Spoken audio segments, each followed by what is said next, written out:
When it comes to creating consistency, most golfers are ruining their ability to be consistent through impact because of one thing in the top of their swing. That one thing is overswinging. So a lot of my clients overswing. What that means is the club goes all the way back behind their head like this. They break their elbow, they break their wrist, and they wonder why they can't create forward shaft lean. They wonder why they can't create a consistent strike, and they wonder why they hit it all over the place and can't control direction. In today's video, we're going to talk about how to get rid of overswinging and what it causes in your game, all the different effects it has in your ability to create consistency. Before we dive into the video, I want to offer you my Pure Strike Masterclass. So at the end of this video, I want you to get access to this free masterclass. It's gonna take what we talked about today and go even deeper into creating a solid strike through impact. It's really gonna bust up some myths you thought you knew about releasing the golf club, how to get into the right position on the downswing, and how to just overall control this club face. It's gonna give you some practical knowledge on how to create a consistent strike. It's also going to give you some drills. I even have some other bonus content in there. So if you're interested in that, there's a link in the description down below. It's really going to take what we talked about today to the next level. So let's talk about overswinging, why it happens, and how to get out of it. So overswinging is typically when the arms go all the way to the top, maybe even past parallel. But here's the thing, you're going all the way to the top even though you physically can't do that. Most golfers can't make a full enough turn to get the club parallel. But in your mind, you think, oh, I have to get the top of the backswing parallel. You think you have to get it all the way back there. You don't. Jon Rahm is an example of somebody who doesn't take a very long backswing, Tony Finau as well. They don't take a big backswing and create an enormous amount of power and consistency. So you don't need a long backswing to create power. The key to overswinging is to learn how to keep the arms in front of the body. What that looks like is, if I were to just point this off my chest and turn, this would be in front of us. So we got to keep the club here and not let it get behind our heads. Then depending on how much upper body and lower body mobility you have will depend on how far you should take the club back. If you can only take the club back to here and still keep it in front of you, then you may need to try to increase some rotation in your upper and lower body by turning this hip a little more and turning the shoulders a little more. But we've got to keep the club in front of us. As we take the club back, instead of drawing the club back with the arms, which is one of the leading causes of getting too long, is drawing it back with the club head and the arms without turning the chest. So then we get here, and then finally we turn, but by then the club is way behind us. Here's some keys to start the backswing correctly. Number one, keep the club in front of you by, at the very beginning of the swing, turn that chest and feel like the club stays in front of you. So if you had an arrow pointing off your chest, turn your chest super soon at the very beginning and keep the arms in front of you. Now, one indicator that you know the arms are in front of you is your trail elbow. If your trail elbow breaks really early in the backswing, you start to see it break like this, or if you look from the face on, it breaks, you know you're drawing it back with the arms, because that's the only reason why that has to break. My elbows don't ever have to break if I don't get the arms behind me. But if the arms get behind me and I stop turning my chest, I have to break the elbow. So the key is the chest has to keep moving so that the arm doesn't have to break so early. So the very beginning, I'm gonna turn my chest really early. And then from here, I just have to turn a little bit more and fold the elbow. It's really that simple. Turn a little bit more and fold the elbow.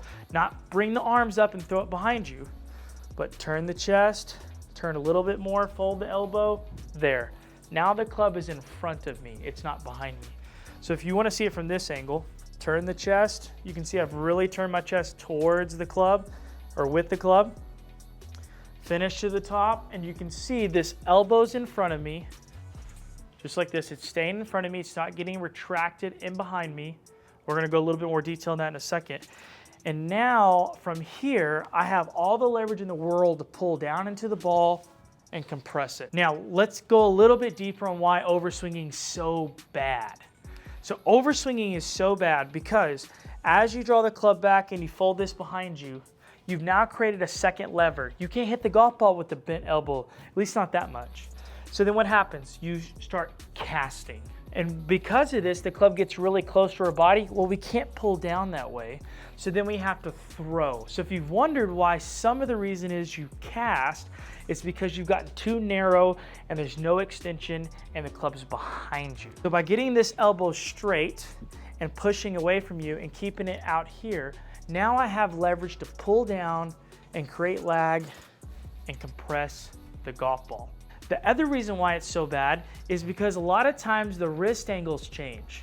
So if you take your lead wrist and I grab the golf club, if I go into flexion, which is flexing this muscle, flexion closes the club face, extension opens the club face. So extension this way, like a motorcycle, opens the club face. So if you overswing, what golfers do is they overswing, they get like this, the wrist goes into a lot of extension. I'm gonna get a little closer here. So if that wrist goes into extension at the top, you've effectively opened the club face, and now you're gonna have to try to do something crazy to get it back square. Not only that, if you pull down an extension, that's where a lot of over the top motion comes from. If you go into a lot of extension, you pull down, that club gets really steep really quickly. When it comes to shallowing the golf club, coming more from the inside and getting rid of over the top, this will actually be one of the big components of getting rid of over the top. We're not doing an over the top video here, but this will really make a difference on you not coming over the top by getting the club in front of you and keeping that wrist flat. So when you pull down, you can pull down from the inside and have the ability to hit a draw. Overswinging just wreaks a lot of havoc. You've got to do really well on keeping the club in front of you by, like we said, turning the chest a little more and just barely folding this arm. This is all that happens. It goes from here to there, little fold. What we don't want is shoulder retraction, the elbow pulling behind us. So we want it to stay here in front of us. We don't want it to pull and get way behind us, because that's one of the other reasons why you lose that width where the club stays out in front of you. And that's one of the reasons why you'll end up going overswinging into extension. Now let me give you a practical drill that's really gonna help you do this, because I'm gonna tell you right now, I work with a lot of clients with overswinging. It's difficult to change, not because the movement's hard, but because it's hard to feel it. So you definitely need some feedback. And that needs to be either through video or through some kind of training aid or alignment stick. Now I'm gonna show you how this one works. So you're gonna put it under your right armpit, if you're right-handed, opposite if you're left-handed. You're gonna put it under your trail armpit, have it stick out a decent way.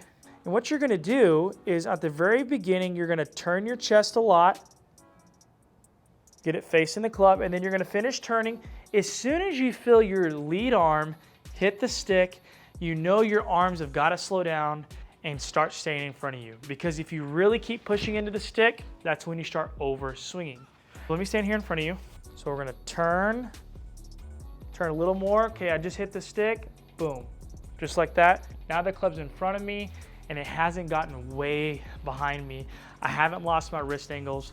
Most golfers don't go into a lot of extension at the very beginning. You may, or you may not, but most golfers don't. Where they go into this massive amount of extension and open the face is when they overswing at the top.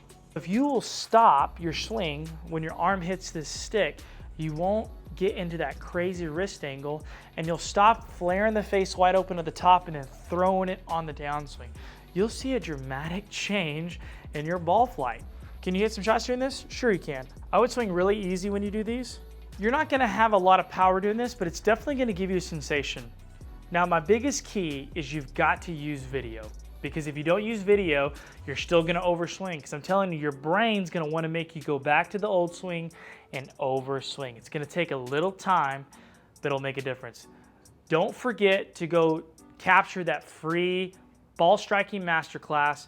The link is down below. If you have any questions, give me a comment. We'll see you next time. Peace.